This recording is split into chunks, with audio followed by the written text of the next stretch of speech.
Coucou tout le monde, j'espère que vous allez bien. Aujourd'hui, je viens vous montrer comment j'ai réalisé ces pots à paillettes. Alors pour le pot en lui-même, j'utilise une boîte de thé. Donc c'est une boîte cartonnée avec un revêtement film plastique que j'ai bombé en blanc. Après, sachez que la technique que je vous montre fonctionne également sur du carton, du bois, du verre et du métal. Une fois que mon support est prêt, je vais prendre du vernis glacificateur. Là, c'est de la marque Cléopâtre et je l'ai trouvé chez Cultura. Je vais venir en mettre une petite quantité dans un pot et je vais l'appliquer au pinceau sur mon pot. Donc moi, j'utilise un petit pinceau plat. Après, vous pouvez prendre un plus grand pinceau si vous êtes plus à l'aise, c'est comme vous voulez. L'idée, c'est de bien étaler le vernis sur toute la surface et de manière régulière. C'est-à-dire qu'il ne faut pas qu'il y ait des endroits où il y ait des couches de vernis qui soient plus épaisses qu'à d'autres. Sinon, ça va se voir quand vous allez mettre les paillettes. Ensuite, il vous faudra des paillettes extra fines ou de la poudre de paillettes, ça a les deux noms. J'ai trouvé celle-ci chez Cultura. Et donc là, il va falloir venir saupoudrer votre support, là où vous avez appliqué le vernis, avec les paillettes. Donc mettez-vous bien au-dessus d'une feuille, parce que tout ce qui va tomber, on va le récupérer pour le remettre dans le pot. Alors il faut bien être généreux au niveau des paillettes que vous appliquez, histoire que ça recouvre bien tout le vernis. De toute façon, toutes les paillettes qui sont tombées, vu qu'on les récupère, n'hésitez pas à être généreux. Ce que je vous conseille, c'est d'appliquer le vernis et les paillettes tronçon par tronçon. Ça va éviter que le vernis commence à sécher. Donc là, vous voyez, je fais des petites retouches. Il y a des endroits où j'avais du mal mettre le vernis, donc il y a des trous. Donc c'est pas grave, on rajoute un peu de vernis et on remettra des paillettes juste après par-dessus. Donc là, je continue mon pot en appliquant mon vernis et je vais ensuite venir appliquer à nouveau des paillettes.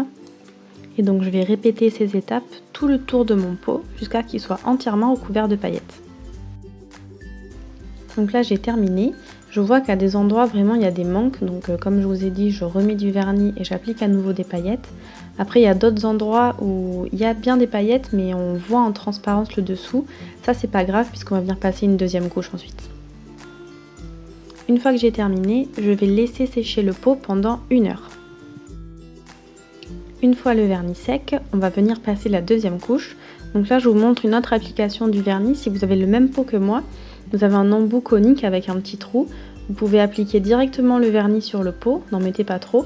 Et avec le pinceau, vous venez badigeonner. Pour la deuxième couche, on fait attention quand on applique avec le pinceau à ne pas appuyer trop fort pour pas que ça enlève les paillettes. Comme pour la première couche, on essaie de faire en sorte que ce soit bien uniforme. Et donc on va faire comme pour la première couche, on applique une couche de vernis, on saupoudre de paillettes et on fait comme ça tout le tour du pot. Une fois que vous avez fait l'ensemble du pot, vous vérifiez et si vous voyez qu'il y a un endroit où il y a un trou, comme moi, vous appliquez une couche de vernis, une couche de paillettes. Ensuite, on va à nouveau laisser sécher pendant 1 heure la deuxième couche. Une fois que c'est sec, vous allez voir qu'en touchant le pot, vous avez des paillettes qui se déposent sur vos doigts.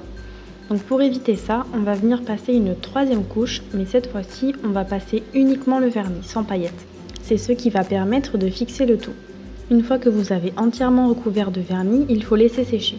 Soit à l'air libre pendant 7 jours, ou bien si le support passe au four, comme c'est le cas pour le mien, on laisse sécher pendant 1 heure à l'air libre et ensuite on passe 20 minutes au four à 80 degrés.